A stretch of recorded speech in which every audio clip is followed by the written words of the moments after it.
Last year at the Montana Affordable Housing Conference, there was a physician that spoke and talked about health conditions in the Indian country here.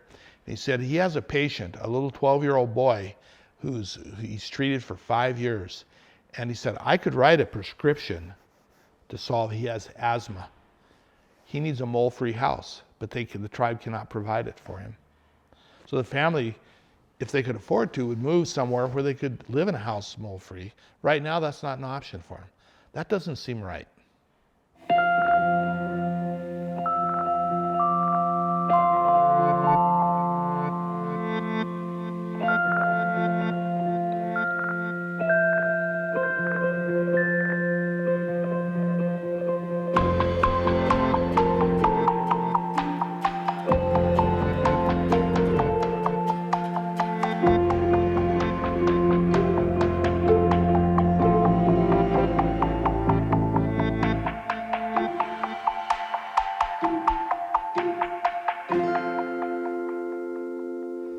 هو سوق القوقني ناصان ميتكي هو قاقلك أقارنك مقبمكو هن أنك سانكا قسمكنك.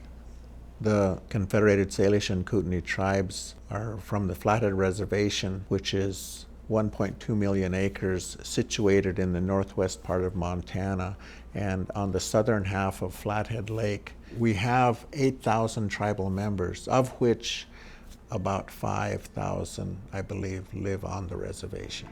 One of the major challenges that the tribes have had in the home ownership was being able to secure home loans from larger institutions on tribal trust property.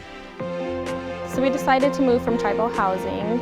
We just want a more secure future, know that our girls are going to grow up here and they're going to go to school here in this town. I took a homeownership class put on through the Housing Authority. They go over all the different things like budgeting, see if you can even afford a house. The bank also comes into the homeownership class and they present to just tell us about different kinds of loans, different options that people have. They were available all the time for me to call and ask questions and you know, I had lots of questions. The Tribal Credit Program got its start early in the 1940s. The primary purpose for which it started was to allow for ranchers and farmers, the agricultural community, to expand their herds and to expand their operations a bit. Those individuals were allotted lands, but those allotted lands were held in trust by the U.S. government, and so outside institutions were not able to use those lands as collateral or security for the loans.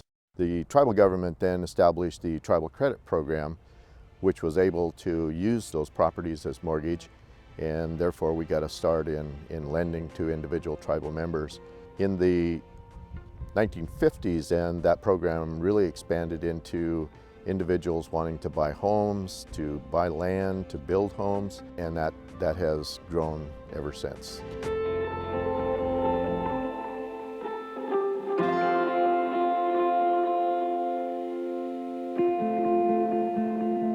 The Land Titles and Records Office is responsible for recording documents that affect trust land ownership. We were having a tough time getting things approved, getting them through the Bureau. It was a large time lag from the application to the end product, the mortgage or whatever it is that the end product might be. Originally, the Salish and Kootenai tribe had to go through the Billings Land Office, but we had a very good local BIA office, so we had a very active tribal council. So the BIA was performing about as well as it could under the old rules. Every function of the Bureau on this reservation now is compacted with tribal employees under the control of the tribal council. So the LTRO was just a part of that, but everybody that makes a decision now on any loan application was in one location. We have the superintendent across the street that approves locally our mortgages, our leases, our contracts. So it's all done right here in-house. If there's an error on a document, it's corrected right here. I can walk it across the hall and say, well, you got the wrong ID number here. This guy's enrollment number is. And they can correct it on site, and that just speeds up the process. The regional offices, they've got 40, 50, 60 tribes that they deal with. I deal with one, my people, my land, our land.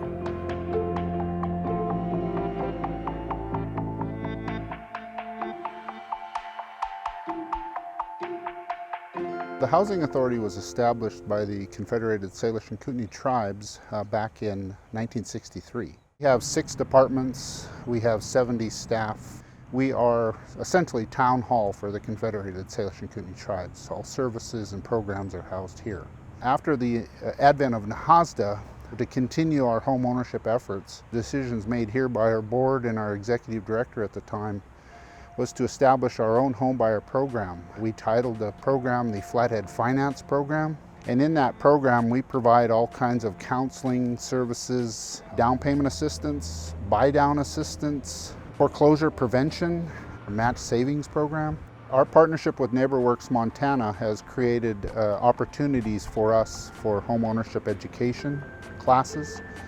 A lot of folks, gets set up in a generational kind of situation where grandma lived in rental housing, mom lived in rental housing, and so they think that's where they're going to end up. What we do is we watch our rental housing participants and those that start bumping up against our ceiling rents. We then approach them and say, you seem to be at a level where you can obtain a home ownership status or a mortgage. We then offer our services through our homebuyer ed classes. And once we can get some economic stability, we can show that, home ownership is a real goal for you. And we've done that for a lot of families.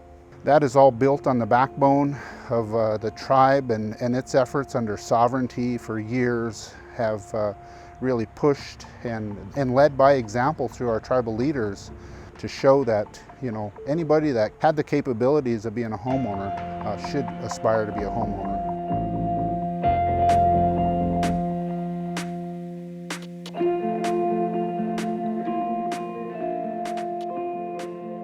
For us to develop our capacity to lend, understand lending, and to have all of the products our members needed, as well as a way to support it, that it seemed like it made really good sense to look at a community bank.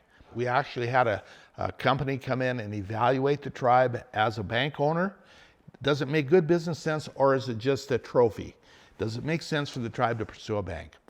And they said, yes, you are a good candidate to own a bank. You would be able to broaden your lending base because your members would feel comfortable coming out of tribal credit or working with tribal credit. It makes very good sense, business sense. Eagle Bank is located in Polson, Montana. We are a small community bank, state chartered, and we are here to serve the residents of the community, specifically with a mandate to take care of the underbanked and unbanked. The bank is owned by S&K Bank Corp, which is a holding company which is owned by the tribe. So the tribe is essentially the only shareholder, but all of the members of the tribe are shareholders of the bank as well. The tribe really do work very hard to try to raise the standard of living, and part of that is home ownership. We have a common goal. We both want to see sound economic development on this reservation that benefits everyone. And where the bank comes into play is that we have the ability to facilitate that through a mortgage program. The number one most important product that we have specifically for tribal members is the HUD 184 mortgage program, which allows us to make high loan-to-value mortgages with a government guarantee to anyone who is an enrolled member of a federally recognized Indian tribe. I had started watching the market, seeing what houses were available. I saw this house and we decided to put a bid on it. We started on the HUD 184 loan. Our home ownership coordinator, she was really good about helping me out with, figuring out the process because it's a big process. Part of our housing authority's services that they offer is they get an inspector out here. So an inspector was able to come out and make sure the house was safe. And now here we are. We own our house and we love it. We all thought when the HASDA passed, tribal leaders were going to jump in and take ownership of it. By and large, that hasn't happened. That's why I think Salish Kootenai's situation is very unique, because It's so focused on self-determination and expectations. The tribal council does have very high expectations, and that's what drives our home ownership. Their belief that the only way to truly be independent well into the future is to control their destiny by controlling finances, good jobs, stability, so that they can have a bright chance of survival.